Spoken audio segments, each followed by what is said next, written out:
ಮಾನ್ವಿ ತಾಲೂಕಿನಲ್ಲಿಯೇ ಪ್ರಸಿದ್ಧಿಯನ್ನ ಪಡೆದಂತಹ ಕೋನಾಪುರ ಪೇಟೆಯಲ್ಲಿರುವ ಮಾತೆ ಮರಿಯಮ್ಮನವರ ಜಾತ್ರಾ ಮಹೋತ್ಸವ ಸೆಪ್ಟೆಂಬರ್ 12 ಮತ್ತು 13ರಂದು ನಡೆಯಲಿದ್ದು ಸರ್ವರು ಭಾಗವಹಿಸಬೇಕೆಂದು ಫಾದರ್ ವಿನ್ಸೆಂಟ್ ಸುರೇಶ್ ಅವರು ತಿಳಿಸಿದರು.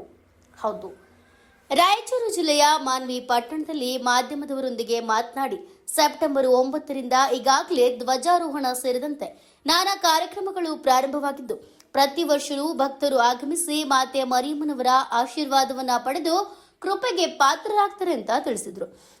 ಮಾತೆ ಮರಿಯಮ್ಮನವರ ಜಾತ್ರಾ ಮಹೋತ್ಸವಕ್ಕೆ ಫಾದರ್ಗಳು ಸೇರಿದಂತೆ ನಮ್ಮ ಧರ್ಮ ಕೇಂದ್ರದ ನಾನಾ ಗ್ರಾಮಗಳ ಭಕ್ತರು ಹೆಚ್ಚಿನ ಸಂಖ್ಯೆಯಲ್ಲಿ ಭಾಗವಹಿಸುವುದರ ಜೊತೆಗೆ ಎಲ್ಲ ಸಮಾಜದವರು ಭಾಗವಹಿಸಲಿದ್ದಾರೆ ಅಂತ ತಿಳಿಸಿದರು.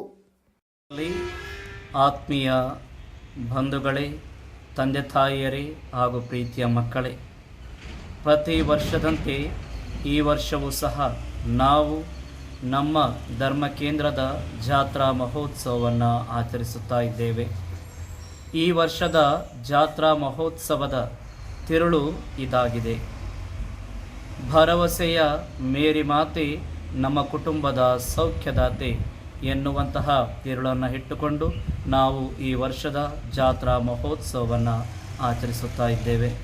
ಆದ್ದರಿಂದ ಪ್ರಿಯರೇ, 3 ದಿನಗಳ ಕಾಲ ನಡೆಯುವಂತಹ ನವೇನ ಕಾರ್ಯಕ್ರಮದಲ್ಲಿ ಹಾಗೂ ಹಬ್ಬದ ದಿನಾಂಕ 12/9/2025 ಹಾಗೂ ದಿನಾಂಕ 13/9/2025ರಂದು ನಡೆಯುವಂತಹ ದಿವ್ಯ ಬಲಿ ಪೂಜೆಗಳಲ್ಲಿ ಹಾಗೂ ತಾಯಿ ಮರಿಯಮ್ಮನವರ ಭವ್ಯ ಅಲಂಕೃತ ತೇರಿನ ಮೆರವಣಿಗೆಯಲ್ಲಿ ತಾವುಗಳು ಪಾಲ್ಗೊಂಡು ತಾಯಿಯ ಆಶೀರ್ವಾದಕ್ಕೆ ಪಾತ್ರರಾಗಬೇಕಂತೇಳಿ ತಮ್ಮಲ್ಲಿ ಕೇಳಿಕೊಳ್ಳುತ್ತೇನೆ.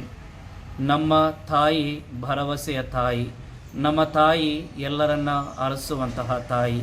ಅಂತಹ ತಾಯಿಯ ಜನ್ಮದಿನವನ್ನು ನಾವು ನಮ್ಮ ಧರ್ಮ ಕೇಂದ್ರದಲ್ಲಿ ಕೊಂಡಾಡುತ್ತಿರುವಾಗ ನಾವು ತಾಯಿಯ ಮಧ್ಯಸ್ಥಿಕೆಯ ಮುಖಾಂತರ ಪ್ರಭು ಯೇಸು ಕ್ರಿಸ್ತರ ಆಶೀರ್ವಾದಗಳನ್ನು ಪಡೆಯೋಣ. ಎಲ್ಲರಿಗೂ ಸ್ವಾಗತ, ಸುಸ್ವಾಗತ, ದೇವರ ಆಶೀರ್ವಾದಗಳು. ಇದೊಂದೇನೆಂದರೆ ಯಾವ್ಯಾವ ಭಾಗದಿಂದ ಬರ್ತಿದ್ದಾರೆ ಈ ಮಾನ್ವಿ ಪ್ರಾಂತದ ಚರ್ಚೆಗೆ ಜಾತ್ರಾ ಮಹೋತ್ಸವದಲ್ಲಿ? ಈ ನಮ್ಮ ಮಾನ್ವಿ ಧರ್ಮ ಕೇಂದ್ರಕ್ಕೆ ಸರಿಸುಮಾರು 16 ಹಳ್ಳಿಗಳಿವೆ. 16 ಹಳ್ಳಿಗಳು, ಅದರಲ್ಲಿ ವಿಶೇಷವಾಗಿ ಕಾತರಕಿ, ಮದ್ಲಾಪುರ, ಮುಸ್ಟೂರ್, ಕಪಗಲ್, ಚಿಮ್ಲಾಪುರ, ಬೈಲ್ಮರ್ಚಡ್, ಆಲ್ದಾಳ್, ರಂಗದಾಳ್, ಗವಿಘಟ್ಟ, ಅಮರಾವತಿ, ನಂದಿಯಾಳ, ನಸ್ಲಾಪುರ, ಹೀಗೆ ಅನೇಕ ಕಡೆಗಳಿಂದ ಭಕ್ತಾದಿಗಳು, ವಿಶೇಷವಾಗಿ ಇತರೆ ಧರ್ಮೀಯರು ಸಹ ಈ ಒಂದು ಹಬ್ಬದ ಆ ಒಂದು ಸಡಗರ ಸಂಭ್ರಮದಲ್ಲಿ ಭಾಗವಹಿಸಿ ಪ್ರತಿ ವರ್ಷವೂ ತಾಯಿಯ ಆಶೀರ್ವಾದವನ್ನು ಪ್ರಭುವಿನ ಮುಖಾಂತರ ಪಡೆಯುತ್ತಾ ಇದ್ದಾರೆ.